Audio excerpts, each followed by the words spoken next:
10:12 de la mañana, cuando suena esta careta, esta entrada, es porque vamos a hablar con Juanca Romero Asmen,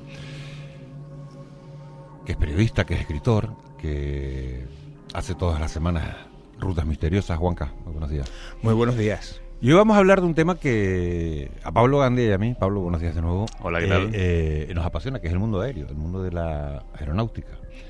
Pero vamos a hablar del un nuevo aniversario del accidente de los rodeos, el de 1977, Juanca. Sí, 27 de marzo de 1977, es decir, en el día de ayer, se celebró el 48 aniversario de aquella tragedia que marcó, como vamos a conocer esta mañana, marcó un antes y un después, no solo en la aeronáutica internacional o mundial, sino también, digamos que de algún modo, en la percepción de lo que es un aeropuerto y el mundo aeronáutico en la población, especialmente latina. Fíjate que me he acordado mucho estos días, no solo por el aniversario, por ese nuevo aniversario que se cumplía ayer, el 27 de marzo del 77, de este accidente, porque en ese accidente se vieron implicados dos jumbos, lo vas a contar ahora, todo lo que rodea ese accidente, uno de KLM, de una compañía holandesa, y otro de Panam, era el otro avión que sufrió el accidente. Y hay una serie que están poniendo estos días en una de las plataformas, en Filming creo que es, no, en Prime, no sé si en Filming o en Prime, que se llama Lockerbie, ¿no? Que es una bomba que hubo a bordo de un avión de Panam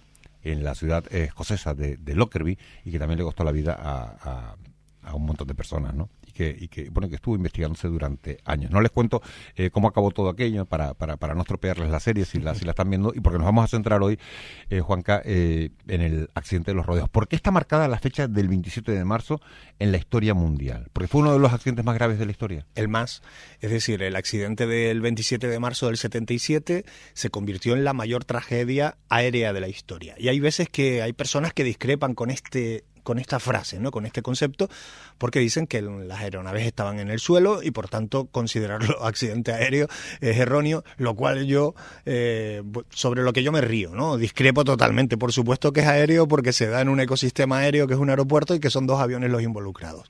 La mayor tragedia aérea de la historia porque deja como víctimas mortales 583 personas y gracias a Dios sobreviven al menos 61 personas. Lógicamente, dibujaremos antes un contexto de lo que fue aquel 27 de marzo de 1977. También luego buscaremos ese ladito del misterio, tiraremos de ese hilo, Juanca. Vamos a recordar, por cierto, el WhatsApp del programa, el 677-926015, para que nos hagan llegar sus comentarios, sus dudas, sus preguntas, también para que Juanca las pueda resolver aquí en directo. Juanca, vamos a situarnos más en ese día, la aviación del año 77, también el contexto socioeconómico. Hay comentarios de gente que lo vivió, de gente, especialmente los laguneros, que recuerdan ya no solo aquella imagen de aquellos artefactos en la pista, sino el olor. Sí, bueno, tenemos que tener en cuenta que el aeropuerto de los rodeos del año 77 no es el aeropuerto de los rodeos de hoy. Esto es importante decirlo, porque hay personas que mantienen ese estigma de algún modo, yo creo que de forma errónea, ¿no? Dicho lo cual, en el año 77 también era un aeropuerto seguro, no tanto como hoy, evidentemente, pero lo era. Lo que pasa es que se dio una serie de circunstancias, como vamos a conocer, que desembocaron en esa tragedia, ¿no? Hablabas tú de los testimonios. Es que yo creo que es la base fundamental para armar este relato, ¿no? Y claro, se hablaban no solo de olores, que sí, que sin entrar en detalles todos podemos suponer a qué, ¿no? Yo cuando estuve preparando durante unos años un trabajo que acabó en libro, ¿no? sobre este asunto, pues me encontré con testimonios realmente duros y excesivamente descriptivos que yo tuve que aliviar un pelín porque, bueno, no hace falta decir a qué se parece el olor, simplemente es un olor muy fuerte que todavía hoy en día muchas personas lo retienen. Es decir, es un olor de esos pocos que hay, digamos, en la vida que no olvidas nunca, ¿no? Y bueno, pues cada persona tiene una forma de contarlo, un testimonio, una vivencia, un accidente según su visión, ¿no? Lo comentabas antes, que prácticamente tiene hasta un estigma el aeropuerto. Hemos visto incluso cómo ha cambiado el nombre del aeropuerto de Los Rodeos, popularmente como lo conocemos, a Tenerife Norte, Ciudad de la Laguna incluso. Sí, pero bueno, eso no es por borrar un estigma, por mucho que alguno quiera decirlo. No, eso es porque la política de AENA es la de ir renombrando determinados aeropuertos con otro tipo de línea, como se hizo en Barcelona o se hizo en Madrid en su momento, con el Adolfo Suárez, Barajas. Gando, Gran Canaria. Claro, eso no tiene nada que ver con los estigmas, pero es verdad que sigue siendo el aeropuerto de Los Rodeos, mal que le pese a alguno, porque yo no conozco todavía a nadie que coloquialmente diga, oye, te espero o voy a coger un avión en el aeropuerto Ciudad de la Laguna, Tenerife Norte. Eso no lo dice nadie a día de hoy. Y que es el accidente de Los Rodeos, por mucho que también el aeródromo tenga otros asociados, por supuesto, Juanca, y claro, luego también nos va dejando esas historias paralelas, que ya luego seguramente las comentarás, de alguna persona que incluso no se llegó a subir después de ese desvío. Sí, pero esa es la parte del misterio poco periodístico, si lo quieres entender así, ¿no? Por supuesto, pero vamos a ponernos en situación. ¿Qué ocurrió? Porque el aeropuerto es verdad que ha cambiado, sí que se mantiene ese factor de la niebla, por supuesto, que es lo que le da también la identidad al aeropuerto. Lo único que no ha cambiado es la niebla, ¿no? En la zona, ¿no? Pero que es protagonista fundamental en este hecho, ¿no? No el único protagonista. ¿Qué ocurrió? Tirando de una capacidad de síntesis, porque claro, esto es un relato realmente largo. Bueno, en esencia, horario de la mañana de aquel domingo del 27 de marzo de 1977, una serie de aviones, como habitualmente, circulan por los cielos y hay algunos de ellos que se dirigen al aeropuerto de Gran Canaria. Mientras esto ocurre, en el aeropuerto de Gran Canaria se recibe un aviso de bomba. Y esto lo quiero remarcar. Diré por qué inmediatamente. Un aviso de bomba que está colocada en la terminal de pasajeros. Esto provoca que las autoridades aeroportuarias paralicen todo el tráfico porque no se sabe cómo dimensionar aquello, ¿no? Bueno, ante esa paralización del tráfico aéreo hacia Gran Canaria se empiezan a desviar vuelos, la mayoría de ellos principalmente al aeropuerto más cercano, aeropuerto de Los Rodeos. Recordemos, año 77, olvidemos al Reina Sofía. Nos vamos a ese momento donde empiezan a desviarse vuelos al aeropuerto de Los Rodeos. En primer momento no hay ningún tipo de alarma porque según van llegando los aviones de distinto porte, se van estacionando en la plataforma y luego, como ya no cabían más en la plataforma de estacionamiento, empiezan a colocarse aviones en la pista de rodadura, en los márgenes de la pista principal, en la pista lenta. Hay aviones pequeños, aeronaves, digamos, más habituales, y luego hay algunos grandes jumbos. Aviones Boeing 747, de estos que tienen 2 motores en cada ala, para que nos entendamos, ¿no? Bueno, entre esos grandes aviones, los protagonistas. Un avión de la empresa o de la compañía KLM, avión holandés, y un avión de la Pan American, de la Pan Am.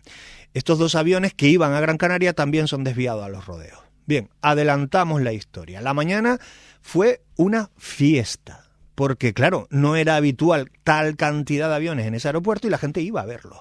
Y antes se podía ver, los más talluditos recordarán esa explanada donde por la noche iban a darse el lote. Bueno, pues desde esa explanada, no te rías, Pablo, que te acabo de ver el Pero yo me acuerdo, yo no me iba a dar el lote ahí, pero sí me acuerdo perfectamente de ir a aparcar, de ir a comer, sí, de ir a comer con mis padres y de repente aparcar el coche para quedarte a ver cómo aterrizaban y despegaban los aviones. Lo hicimos todo, digo lo de ir a ver los aviones. Bueno, eso fue durante la mañana hasta mediodía, primeras horas de la tarde. Adelanto la historia, explota la bomba en Gran Canaria y digo la bomba, porque algunos durante años y décadas ya se ha empeñado en decir que aquello fue un petardo, y se lo he escuchado decir incluso a algún periodista que aquello no fue un petardo, aquello fue una bomba que explota. La puso el M. Payac, Antonio Cubillo ha dicho que tampoco fue claro. Claro, después de lo que pasó, si no hubiera pasado lo que pasó, hubiera sido una bomba, ¿no? De hecho, el M. Payac, tiempo después, incluso ya Cubillo fallecido, reconoce que la pusieron ellos. Hasta en una serie documental que se emitió en la televisión pública canaria, ¿no? Bueno, en cualquier caso, aquello explota en la floristería de la terminal de pasajeros, dejando malherida a la empleada con consecuencias y lesiones que le duraron el resto de su vida. Es decir, esto no fue un petardito. Explota, vuelve la normalidad a Gran Canaria, empiezan a autorizar nuevamente que vuelen hacia ese aeropuerto, y empiezan a despegar en Tenerife Norte, en Los Rodeos, los aviones. Vamos a la hora clave. Hay un momento en el que uno de los 2 protagonistas, el Pan American, quiere despegar. Ya se le autoriza a despegar, no hay problema, pero tiene solo una pega. Y es que no puede salir por la rodadura, está totalmente cubierta o completa, y tiene que salir por un punto hacia la pista principal donde el otro avión KLM, el holandés, está cruzado porque ha aprovechado el tiempo para llenar de combustible el depósito y ganar tiempo para luego en Gran Canaria no retrasar su plan de vuelo. Así es que Pan Am tiene que esperar a que KLM reponga o llene el combustible. Esto ocurre más adelante y esta es la secuencia final. Se le dice a KLM, el que está obstaculizando el paso: vía libre, tienes que circular por la pista principal, porque la otra está cubierta, en dirección a la cabecera 30, desde la 12 a la 30, la que está más cerca a Geneto, para los que son de Tenerife. Y cuando llegues a la cabecera 30, haces un giro completo y te posicionas ahí a la espera de que se te autorice el despegue. Paralelamente se le dice a Pan Am America: tú vete detrás.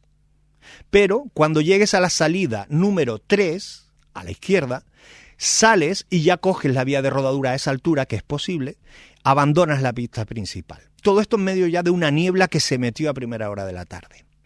Gira completamente KLM, se pone en espera, Pan Am viene de frente. O sea, KLM cumple perfectamente hasta en ese esa momento, parte, hasta ese momento cumple. Sí. Va a la pista de rodaduras, hacia Geneto, da la vuelta del avión, se pone en 180 grados y se queda esperando al despegue. Esperando, mientras tiene a Pan Am de frente porque está dirigiéndose hacia la salida número 3.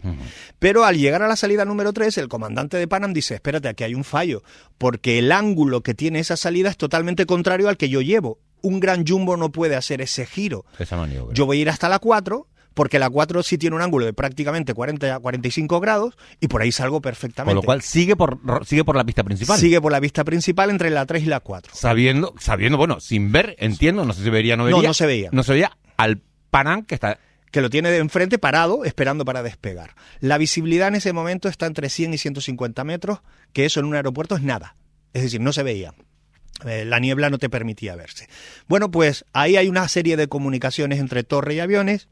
Es verdad que hay ciertas interferencias y para que lo entendamos los mortales y que no se enfaden los especialistas en el mundo aeronáutico, se le da instrucciones ATC al avión, es decir, se le da el plan de vuelo o cómo debe producirse ese despegue y qué carretera aérea coger y se le dice: ok, espere para el despegue. Cuando en ese momento se recibe eso en la cabina de KLM, el comandante de KLM, el comandante Van Santen, piloto estrella de la aerolínea, a ver quién discute, y perdón por la expresión, quién le discute a Dios, ¿no? Lo digo porque es importante, claro. Entiende o interpreta que ese ok, espere para, él dice ok, despegue. Lo interpreta así y despega. No es ok, espere para el despegue. Y él empieza a meterle marcha al avión. Sigue Pan Am de frente, pero no lo ve. El copiloto le dice: comandante, avanzante al holandés, que creo que sigue Pan Am en la pista. Y le vino a decir algo así como: sí, ¿qué me cuentas? No dijo exactamente eso, pero bueno, ¿qué me estás contando? Soy yo, ¿no? Acelera el avión y solo 9 segundos antes de la colisión es cuando los dos aviones llegan a verse. Ahí Pan Am cruza el avión hacia la izquierda para evitarlo. Claro, pero está levantando el morro. KLM está levantando el morro. En ese momento todavía no. Lo empieza a levantar cuando lo ve. Cuando lo ve. Claro, pero recordemos que el avión está a tope de combustible, pesa mucho más. Y no ha tenido el recorrido suficiente como para poder levantar el morro. Aún así lo intenta Miguel Ángel. Y lo logra por poco, casi, además con éxito. Pero toca con el Pan Am ya cruzado para abandonar la pista, lo toca. Y ya ahí pues el final, ¿no? Se desintegra totalmente KLM y Pan Am pues salva lo que pudo sacar de la pista, ¿no? 61 personas salvan su vida. En esencia, y perdón por la premura, este fue el desarrollo de ese accidente. Eso no lo ha olvidado nadie, ¿no? No. Están entrando muchos mensajes al respecto, Juanca. De gente que se acuerda de todo aquello. Pero ¿no? debo decir que sí se va a olvidar. Y perdón, tengo que soltar la pullita. Yo llevo muchos años, y ya me cansé de hacerlo, de intentar llevar charlas adaptadas para la edad, llevar charlas a chicos de la ESO, de institutos, incluso a universidad, y la respuesta que se me da desde el ámbito académico es que los chicos no tienen por qué conocer una historia tan dura. Estamos haciendo una sociedad de cristal. Damos la espalda a nuestra historia. La historia dura también hay que contarla. aunque a veces censuren libros, pero todo hay que contarlo para que perdure en el tiempo. Además que es un accidente que se estudia en todas las academias de pilotos y es el ejemplo que te ponen de accidente. Sí, sí. A partir de ahí toda la normativa cambia. Ya es imposible que dos aviones circulen por la misma pista en una maniobra de este tipo, y menos siendo la pista principal, con lo cual también hay cambios positivos. ¿Cómo afectó todo esto, cómo afectó este accidente a las familias de las víctimas, a la comunidad de Tenerife, a los tinerfeños de la época? A las familias de las víctimas, evidentemente, pues aquello fue una tragedia. Yo pude conocer a algunos familiares cuando se celebró el 30 aniversario de la tragedia, que se construyó pues un monumento en la montaña de Mesamota, la escalera hacia el cielo. Bueno, yo estuve hablando con algunos familiares y evidentemente pasan los años y sigue siendo duro, ¿no? Pero a los tinerfeños especialmente sí nos condicionó. Debo romper una lanza por la población de Tenerife, y en este caso especialmente la lagunera o la que pasaba por allí. Porque, a diferencia de lo que ocurre en otras tragedias aéreas en el mundo, y lo habrán escuchado muchas veces, que en la mayoría de las ocasiones, las primeras personas o vecinos que acuden al lugar de la tragedia van a rapiñar, van a robar, van a quedarse con cosas que flotan, que ven esparcidas por ahí, es decir, material. Pero aquí no ocurrió eso, aunque algún caso he conocido, pero mínimo. La gente acudió a socorrer, a ayudar, a tirar de las personas que veían desorientadas en la pista, mientras se escuchaba todavía cómo las turbinas estaban desintegrándose en la terrera, ¿no? Y la gente ayudó. Tenemos un pueblo que es digno de mencionar, y a veces no merecemos determinadas cosas para ser quienes somos, ¿no? Dicen los oyentes, buenos días, muy interesante el recuerdo del accidente de los rodeos, no solo es objeto de estudio en academias de vuelo, también en otras industrias complejas en las que hay que cuidar la seguridad. Y fíjate que estabas contando, y decías, allí en este accidente la gente no acudió a robar, no acudió a coger los los objetos, ¿no?, de las personas que habían fallecido, pero dice un oyente, y se recuerda a mi abuelo, que era chatarrero, y compró mucho material de aquel accidente. Me gustaría saber si su abuelo es el profesor Agustín Cabrera, porque no sé si tendremos tiempo esta mañana. Me gustaría dar unas pinceladas sobre la presencia de uranio, luego lo hablamos si quiere, y el profesor Agustín Cabrera fue pieza clave en esto, y coincide que también compró un montón de chatarra en un lugar de la cuesta, ¿no? En una chatarrería de la cuesta. Juanca, y por supuesto tenemos estas cuestiones más técnicas y aeronáuticas, y luego también tenemos ese lado del misterio. Sí. Claro, con todo el respeto a todo el mundo, es decir, aquí ya empezamos a especular, pero bueno, ya se sabe que mi vertiente también tira por ahí, más allá de hacer el estudio, digamos, periodístico y duro y estricto de cómo se produjo el accidente, nos vamos a encontrar luego casuísticas en ese entorno. ¿Podemos conectarlas directamente con la tragedia del 77? No. ¿La gente la conecta? Sí, porque es la tragedia que marcó el hito en ese lugar. Pero debo decir que en la década de los 70, solo en los 70, hubo prácticamente 1 millar de víctimas mortales en ese entorno, entre este accidente y otros, y además maniobras de aterrizaje y despegue, de aproximación. Sumando son casi 1.000 víctimas mortales, es decir, la impregnación colectiva está. Se habla de apariciones, se habla de premoniciones, gente que adelantaba, en este caso sí, la tragedia del 77. Bueno, yo me he encontrado casos realmente curiosos, ¿no? Nos apunta por aquí ese oyente que decía que su abuelo era chatarrero, que es Daniel Palmero, que no sé si lo tendrás por ahí ubicado en la cabeza. Palmero e hijos tenían la chatarrería en la cuesta. O sea, que eran los propietarios. Vale. Yo voy a hablar de una persona que compró chatarra en la cuesta, ¿no? Y que, bueno, que al final se convirtió en el protagonista de una historia rocambolesca, ¿no? Y otro oyente que dice, buenos días, recuerden que el monumento que está en la entrada de las piscinas municipales está hecho con restos de ese accidente, eso no lo sabía. Sí, yo. Bueno, la gente pasa allí acelerando por el ¿Qué monumento por el semáforo, justo cuando vas de la Rambla ya hacia la autopista, a la altura de la piscina, ahí donde se bifurca la carretera, digamos, tienes... ¿Cuando saliendo de Santa Cruz o entrando? Saliendo de Santa Cruz, ¿sí? o entrando, pero si salimos de Santa Cruz a la izquierda, justo antes de irte ya hacia la autopista, a la altura de la avenida Juanito, ¿cómo se llama? Pérez Armas, ¿no? De la avenida Pérez Armas. Ahí en esa confluencia hay un monolito oxidado de color rojizo que está hecho con trozos, ¿no? Estamos redescubriendo muchos puntos, ¿no? A raíz de estas historias. Bueno, yo tuve un trozo del fuselaje del avión Pan Am delante de mí cuando en su día, pues yo hice, no sé si fueron 40 y pico presentaciones, ¿no? Y una la hice en el Real Aeroclub, en el Club Aeronáutico de los Rodeos, y allí fue todo tipo de pilotos, controladores, etcétera, y uno tuvo la deferencia de llevarme un trozo para que lo viese. Intenté rascar otro trozo del trozo por aquello de bueno, pues uno tiene esos fetiches por los temas que estudia, pero bueno, que sí, que hay restos repartidos por toda la isla y en propiedad privada hay muchísimo, ¿eh? Juanca, recuerdo un expediente cuando era pequeño, es verdad que recuerdo de verlo incluso en televisión a nivel nacional, que era eso de la niña de la garita. Iba a decir sigue viva, bueno, no, esto no es la forma, sigue viva la leyenda, es decir, porque estamos hablando de una garita militar, concretamente una de las más alejadas en el perímetro del acuartelamiento de Las Raíces, que ha estado de moda por convertirse en un centro de internamiento de inmigración durante un tiempo. Bueno, pues en ese acuartelamiento, en esa garita concretamente, los militares se negaban a hacer la guardia, y tengo testimonios de militares de todo tipo, incluso de graduación, que efectivamente afirmaban ver la presencia de lo que decían era una niña, algo intuitivo, diluido, etéreo, en esa garita, que incluso llegaba a provocar sonidos, ¿no? Yo llegué a entrevistar a Carlos Espósito, que bueno, hizo el servicio militar allí como cabo, y él me explicaba cómo, mandando a la guardia, a distribuirle a la guardia a esa garita, el soldado al que le tocaba ese punto concreto se negaba a hacer la guardia, pese a que lo iban a arrestar un montón de días, ¿no? Y historias de estas sobre la niña de la garita hay un montón en ese perímetro. Y luego también, creo que si es de ese accidente, ahora me corregirá Juanca, de todos esos ataúdes dentro del hangar. Esa imagen es dura, yo al final opté por sí incluirla en el libro y la pongo en alguna conferencia. Bueno, pues estamos viendo un hangar, imagínense, ¿no? Con 583 féretros, impresionantes, porque eran féretros especiales para preservar, luego médicos haciendo curas o autopsias allí mismo.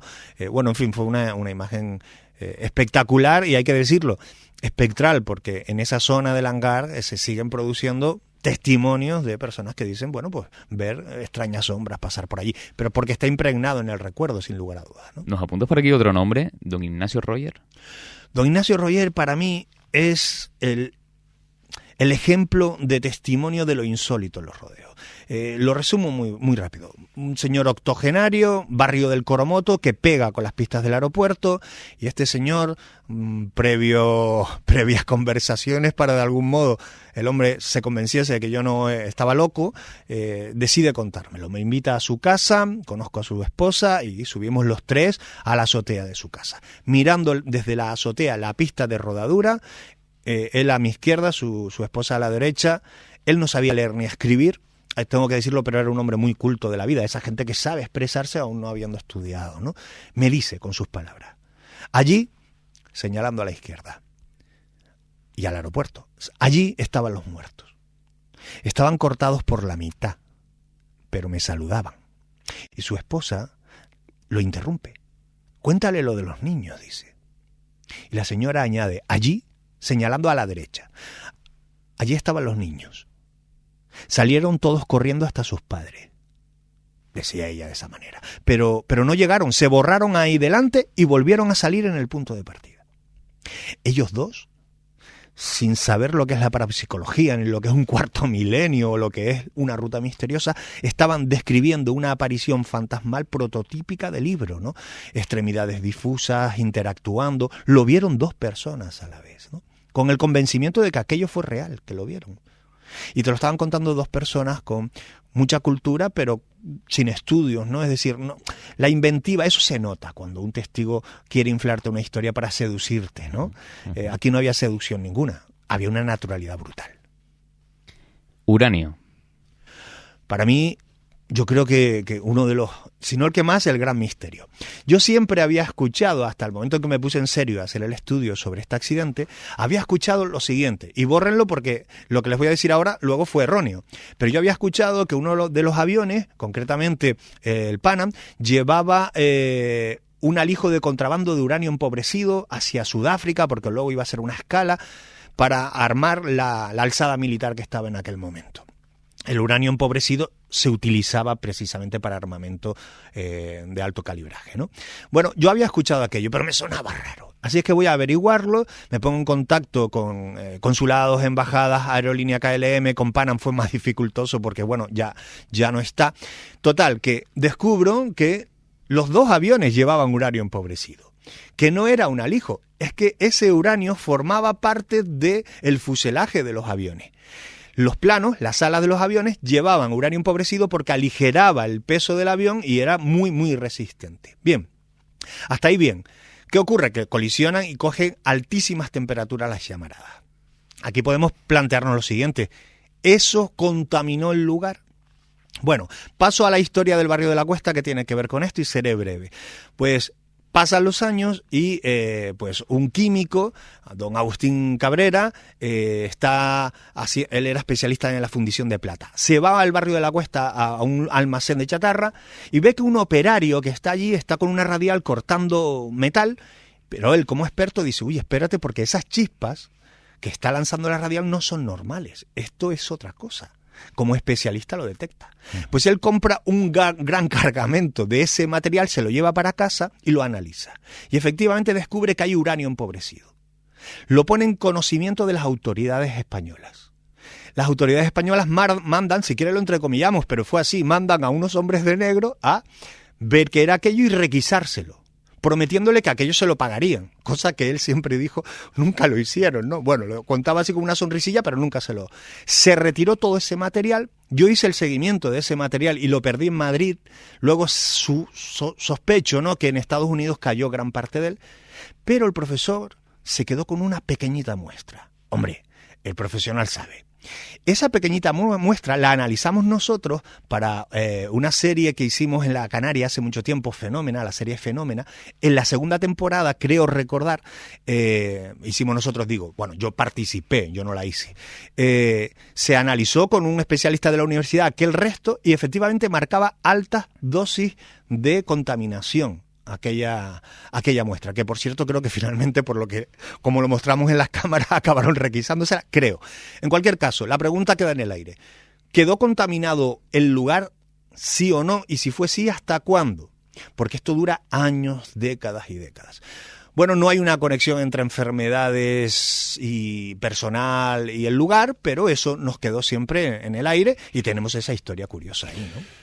Hiciera poco, estamos casi terminando, si rezamos el rizo, ¿qué tuvieron que ver los nazis con el aeropuerto de los Rodeos? Seré breve. Muchos habrán escuchado hablar de que había un plano o un mapa con una X roja. Y hay una historia, una leyenda que dicen que ese plano era de los nazis y que cuando llegaron a pactar con el gobierno de Franco se dieron documentación al gobierno español y entre esa documentación ese plano. Y que los ingenieros españoles, que eran tontos por lo visto, ¿no? Según esta leyenda, interpretaron que si los nazis marcaban aquel lugar con una X es que era el lugar idóneo para construir un aeropuerto. Cuando los nazis querían decir totalmente lo contrario, que ahí no debía construirse un aeropuerto. Bueno, eso dice la leyenda. Lo cierto es que ya el aeropuerto existía desde 1912 o 1916, hablo de memoria, ya había un aeródromo ahí, es decir, no era construirlo o no. A cabo, ¿qué querían decir? Y ya esto es una opinión muy personal. En realidad ese plano yo creo que existió, de hecho existió, pero no marcaba eso. Marcaba la montaña del Púlpito, donde los nazis sí construyeron unos depósitos de combustibles, 3 grandes búnkers para llenarlos de combustible para repostar sus aviones en la alzada militar. Esto nunca llegó a inaugurarse, pero esos búnkers existen, están ahí y existe la autorización del gobierno civil de la época. Y de los que hemos hablado aquí. Hemos hablado aquí, efectivamente, cuando hablamos de nazis hace ya algunos meses. Bueno, pues ayer se cumplieron 48 años de ese fatídico accidente, del accidente más grave de la historia mundial de la aviación, ocurrido el 27 de marzo del 77 en el accidente de los Rodeos. Déjame ese libro que nos has traído, Juanca. El libro se titula Catástrofe 77, va por la 4ª edición, Tragedia en los Rodeos. El autor es Juanca Romero Asmen. Si lo quieren conseguir, si quieren recordar cómo fue todo aquello, pues saben que tienen el libro en las librerías. Yo no sé si por internet se puede conseguir también. Sí, a través de la web juancarromero.com también lo pueden recibir en casa. El libro Catástrofe 77 de Juanca Romero Asmen. Juanca, lo último, ¿dónde te podemos localizar para las rutas misteriosas? En rutasmisteriosas.es. Este fin de semana, esta noche nos vamos a la Laguna Misteriosa, mañana a la Laguna Oculta, el domingo a la Orotava macabra, misteriosa, en fin, saliendo a las calles a conocer historias como esta. ¿A qué hora acaban las excursiones? Depende de los días, normalmente son de 8 a 10, excepto los domingos que a las 8, 8 y media están en casa. A las 10 te quedamos un día y te enseño yo otros misterios de la laguna también. Ah, qué bueno. Cuando acabe. Yo me apunto también. Vale. A las 2. Vamos primero a la ruta. Yo hago el de las Y 3 de la después vamos- madrugada. y después Ese lo vamos a hago yo, ese subir los lo digo yo. Sospecho que esa segunda ruta lleva vino incluido o algo, no lo sé. Seguro. Juan Carlos Romero, muchas gracias. Un abrazo. Un abrazo.